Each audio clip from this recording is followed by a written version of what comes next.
안녕하세요. 작은별 라디오입니다. 이번 사례는 며느리분이 시아버님의 술버릇을 단단히 고쳐놨다고 하는데요. 매일 집에서 사람들을 불러다가 술을 엄청 드시는 시아버님 때문에 그동안 고생이 많으셨다고 합니다. 눈에는 눈, 그리고 술에는 술. 시아버님의 술버릇을 고치러 며느리분이 덩달아 같이 술을 마시기 시작하셨다면서 술을 어떻게 마셨길래 시아버님의 술버릇을 고치게 했는지 너무 궁금합니다. 지금 바로 시작하겠습니다. 안녕하세요. 저는 42살이 된 딸 하나를 둔 엄마입니다. 제가 최근까지도 술상 차리느라 정말 죽다 살아났거든요.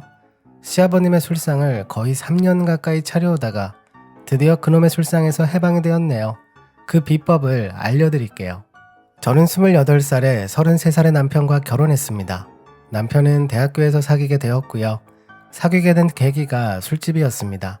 술이 어마무시하게 센 제 남편은 그 당시 신입생인 저를 대신해서 술자리에서 자주 흑기사를 해줬거든요. 정말 몸 바쳐 간 바쳐 절 대신에 엄청나게 술을 마셔줬고, 근데 단 한 번도 술에 취한 모습을 보인 적이 없었습니다.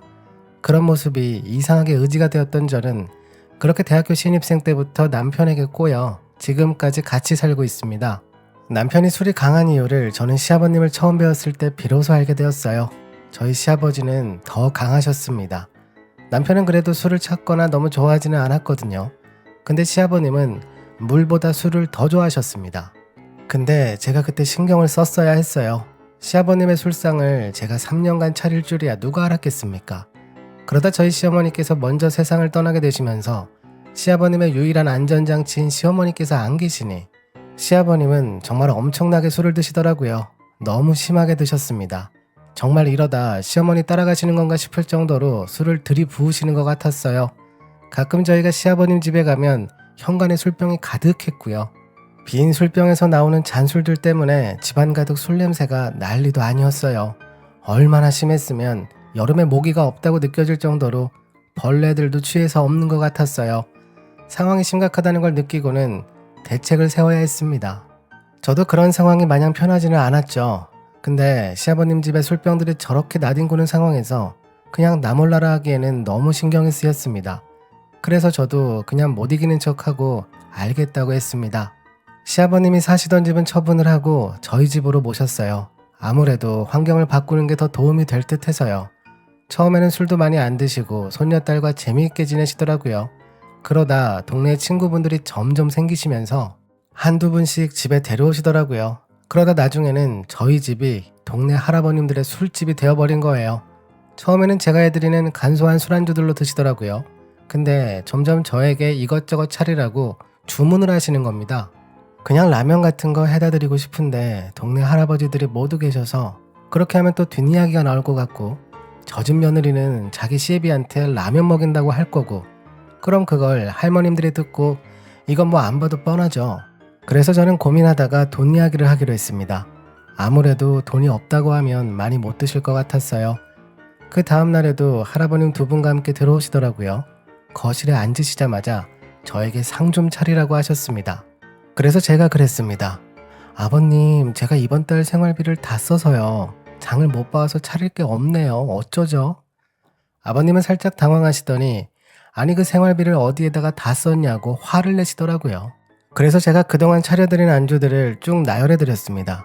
제가 제 입으로 나열하면서도 솔직히 많이 놀랐네요.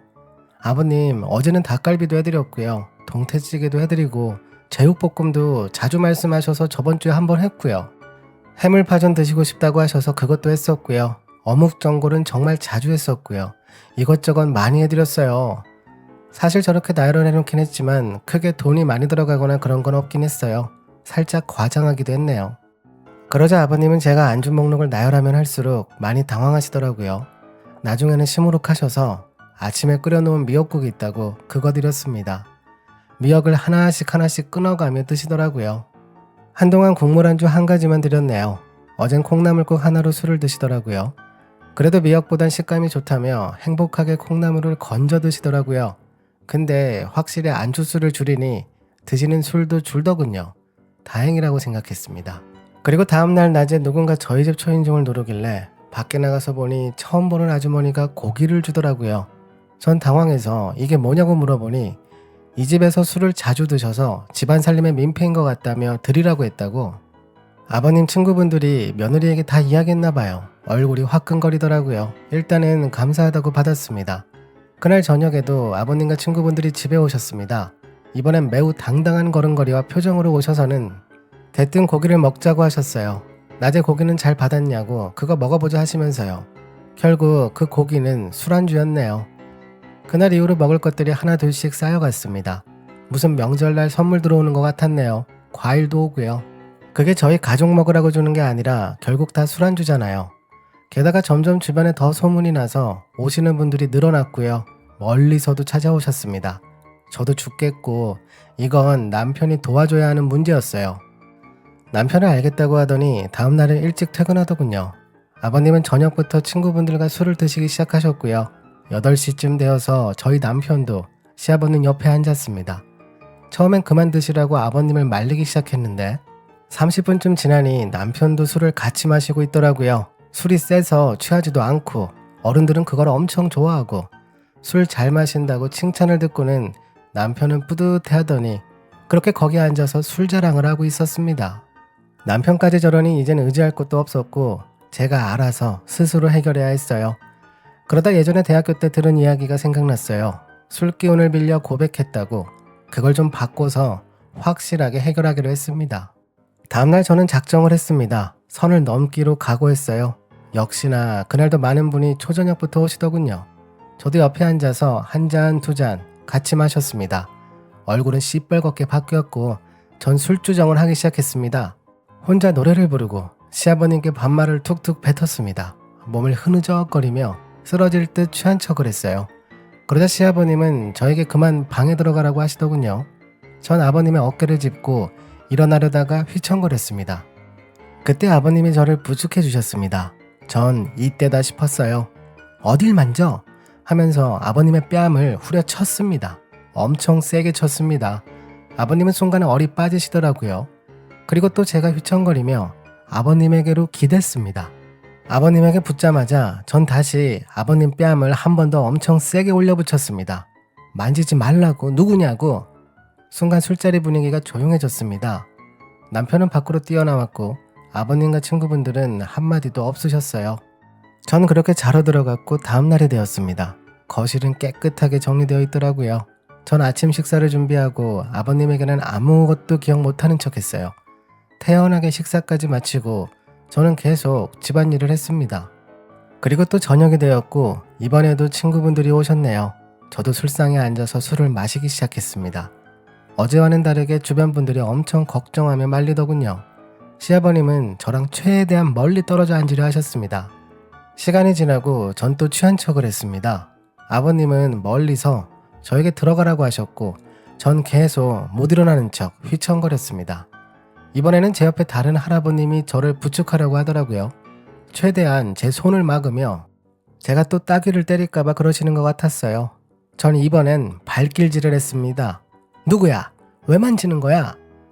옆에 있던 할아버님 엉덩이를 발로 찼습니다. 그러자 시아버님이 저에게 달려오시더라고요. 전 아버님이 오자마자 곧바로 아버님 엉덩이를 발로 차버렸습니다.